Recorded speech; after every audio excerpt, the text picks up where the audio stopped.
I made an interesting discovery in the past year that has been literally life-changing. It's turned stressful activities into enjoyable ones, improved my daily nutrition, made fitness pursuits more pleasurable, reduced my alcohol intake, expanded my retention of various books I'm reading, enhanced the time spent with Susanna, family, and friends, and even lowered my resting heart rate and improved my HRV, or heart rate variability readings.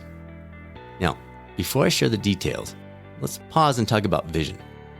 Our longtime listeners are well aware of our encouragement to consider creating not a list of goals for the year, but rather a clear, personal vision for that period of time. If you're not familiar with that and you'd like to give the process a go, we'll provide a link to a previous episode that went through all the specific details on how to do so. In a nutshell, the goals are what I'm going to do, while vision is who I'm becoming. Both have value, but I'm a believer that once the vision is crystal clear, the goals just about achieve themselves.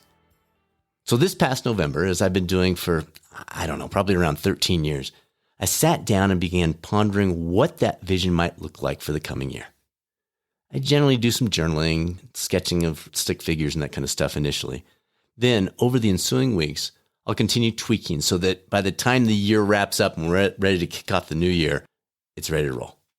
This year's vision was a fun one, with several components that brought energy and clarity to the way I was wanting to grow over the coming year.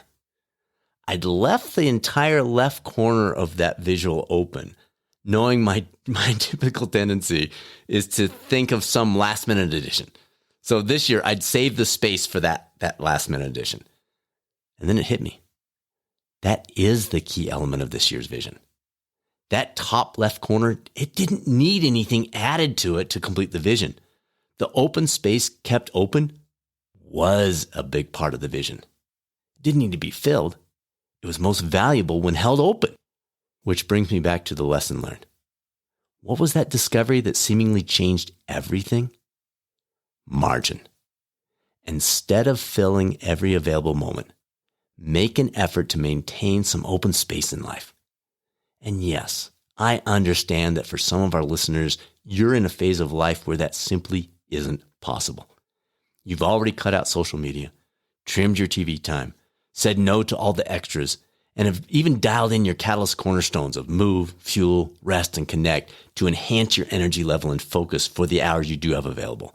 And yet, you still feel like you're on a nonstop treadmill. But folks, that's not most of us. The majority of us have cut our available margin through self-imposed habits and handlings. We've skipped the vision, passed on prioritizing, and filled the available gaps for what Stephen Covey used to call the quadrant 4 activities, not important and not urgent. Our margin has been filled with the junk foods of life, but we're so addicted at this point that it seems there's no going back. However, maintaining margins does the opposite. It opens up relationships to greater depth, turns activities that feel like work when time is short into play when the time's available. It opens the gates to reflection and flips the compression of busy into the abundance inherent in fully living. Does that sound like something worth considering? Are you nodding your head in agreement, but you're sitting there saying, I don't know how to get started. How do we fire up the engines on this particular boost, Coop? Here is a trio of things that you might want to consider. Number 1, follow the rule of 7. When considering whether or not to add something to your schedule, if you wouldn't give it a rating of a 7 or more on a 10-point scale in terms of either positive impact, consistency with your vision, or heart-filling outcome, say no. You don't have to fill it. Number 2, this is a corollary to the rule of 7. Consider your typical current, either day, week, or month. What have you already allowed onto your schedule that doesn't meet the minimum baseline rating of 7+?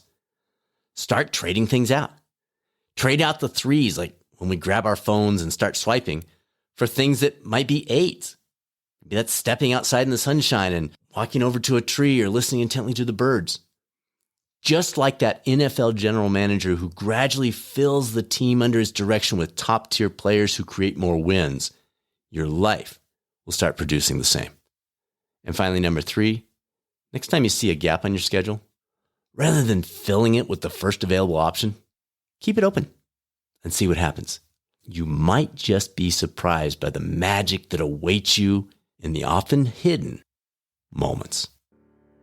Thanks for joining us for this bite-sized boost episode of the Catalyst 360 podcast.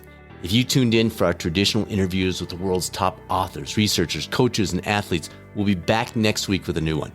Or you can access the library of over 300 episodes via your favorite podcast app anytime.